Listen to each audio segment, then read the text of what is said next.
That makes my illustration today very funny. Church choirs is what I'm here to talk about. You're here.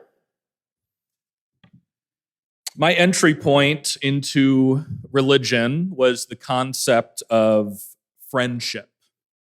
Friendship, specifically, friendship with God.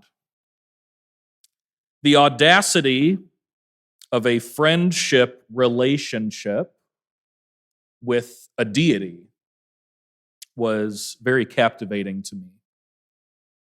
To not only be connected to a higher power, but also for that higher power to not look down on me, look down on you, on us, with condemnation.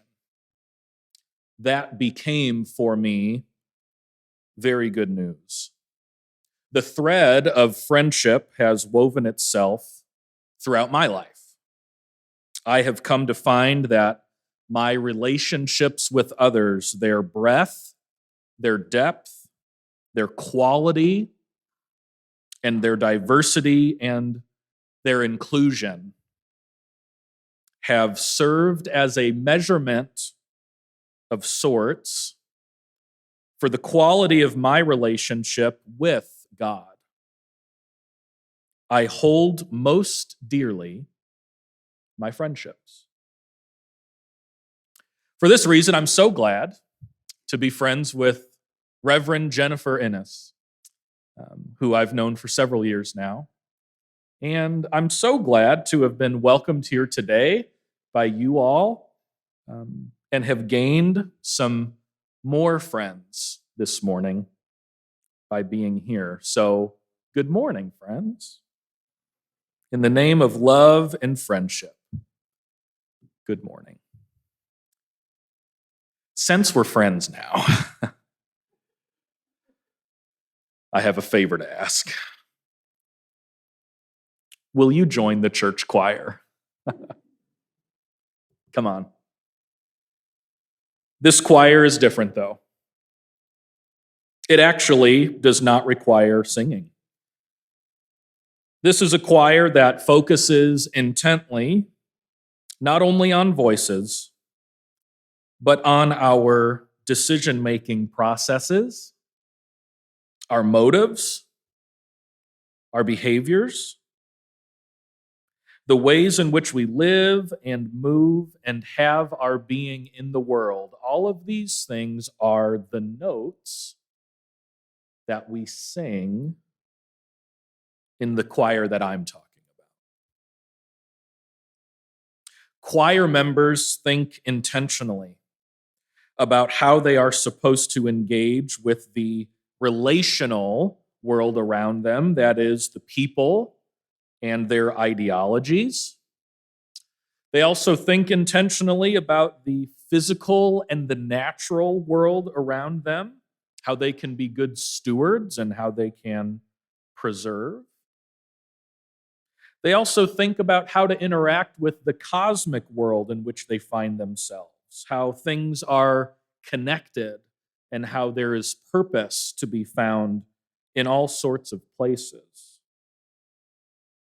In the process of thinking about all of those different places and spaces that choir members find themselves, they ask a question. What can I do right here and right now to pursue harmony? Harmony. Will you join this choir with me today? Great.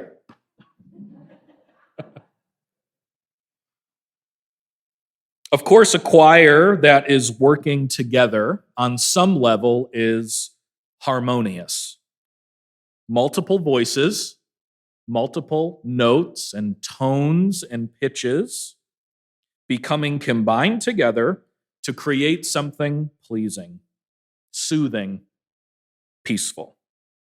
This is harmony. And we know it when we hear it, don't we?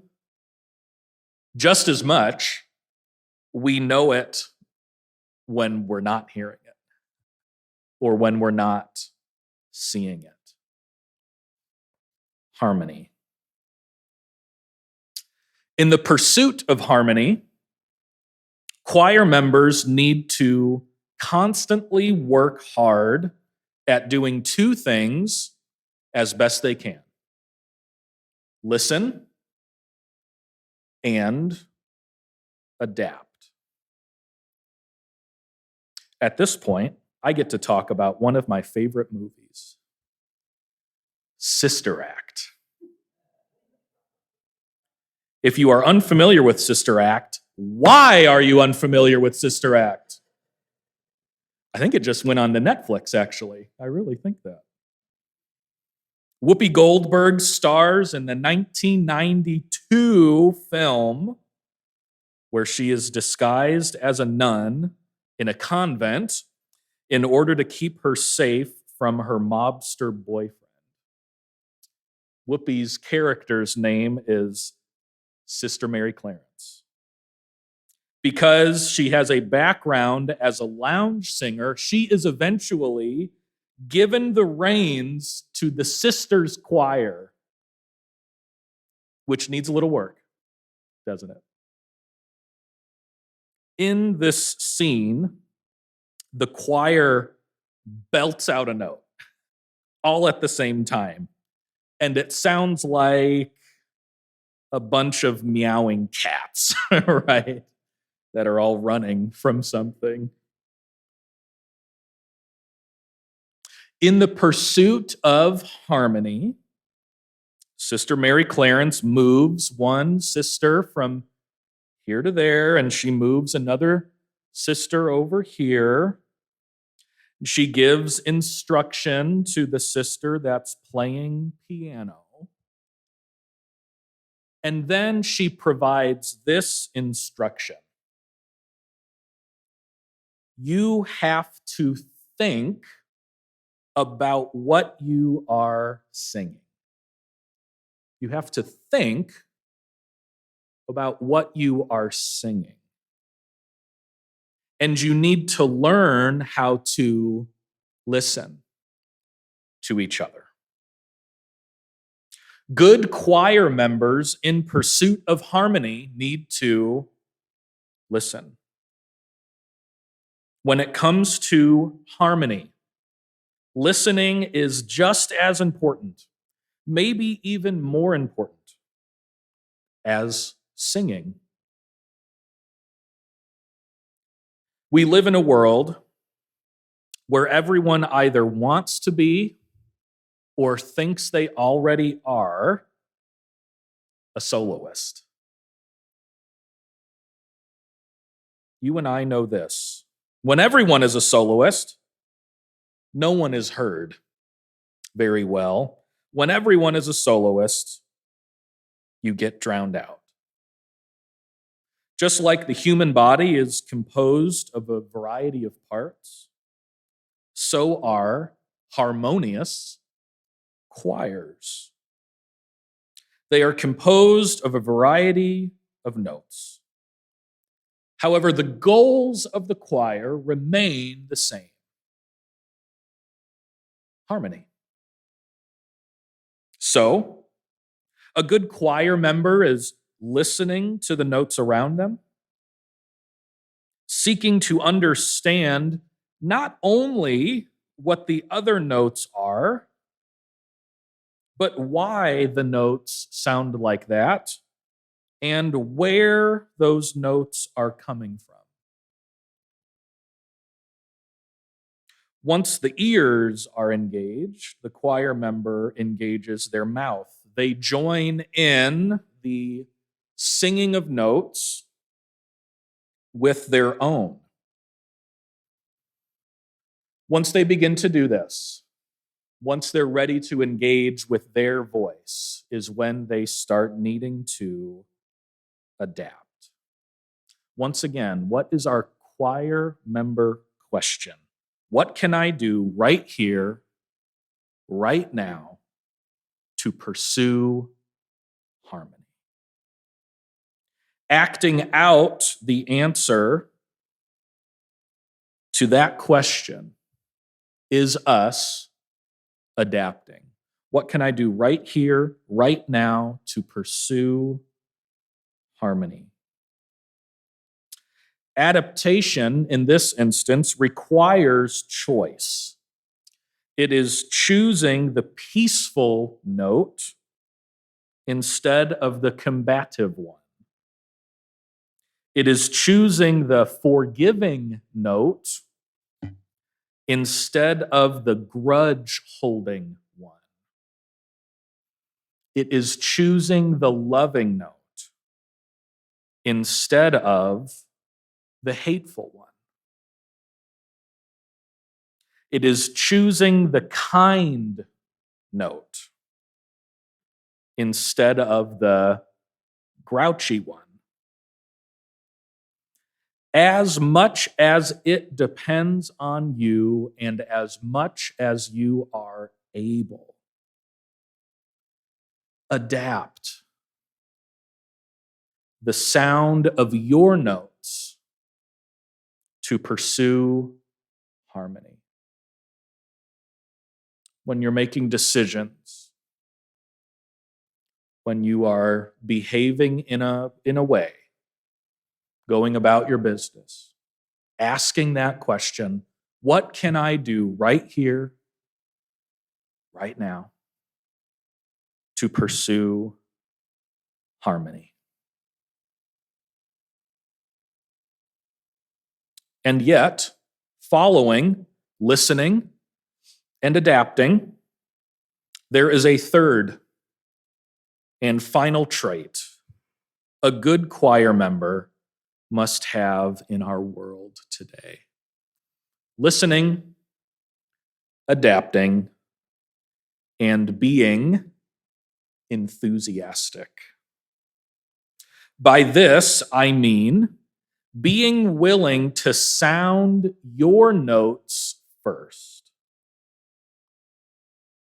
Because of all of the soloists in our world, perhaps you are tempted to wait until all of the soloists quiet down before you start to sing. Perhaps you are becoming tired of adapting to other choir members.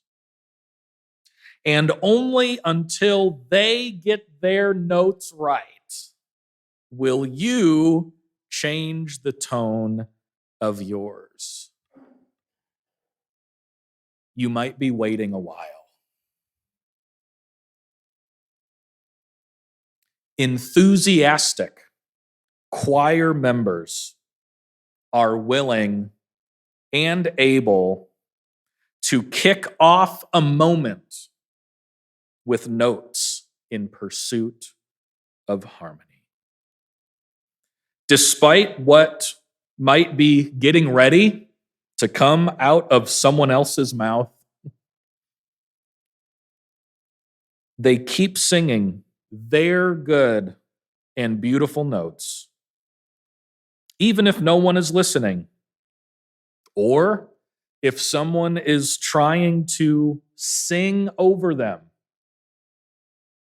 They are able to draw energy from beyond themselves, somehow, some way, with their minds fixed on a harmonious vision in order to remain resilient in their singing. Choir members who stay committed to listening and adapting and showing enthusiasm, they ask, what note can I sing right here, right now, to pursue harmony? So here's the big picture. the 30,000-foot view of what this choir looks like. All of the choir members committed to love and peace and justice and compassion, coming and going from the places they live and work and volunteer and worship and shop and spend their time and even type, with a constant awareness that they are part of the church choir. And their notes might be able to bring a little bit of harmony to places where there is no harmony. We listen, we adapt, we remain enthusiastic despite the things that might hinder us from singing. If you thought my 1992 reference was dated, wait until my reference from 1971. Whew. Some of you remember that Coca-Cola commercial. All of those people from all of those places, Cokes in hand, standing on a hill, singing, "I'd like to teach the world to sing in perfect harmony." Maybe, just maybe, if you start singing and you keep singing, others will join you. A good choir member is a good neighbor, willing to share whatever they have, your love, your compassion, your care, your time, your listening ears. And you always ask, what can I do right here, right now, in the pursuit of harmony? Join this choir, won't you? And maybe, just maybe, the places in our world today where there is no harmony, as a result of your singing, your notes might have a little bit more harmony. Let's do it. Thank you.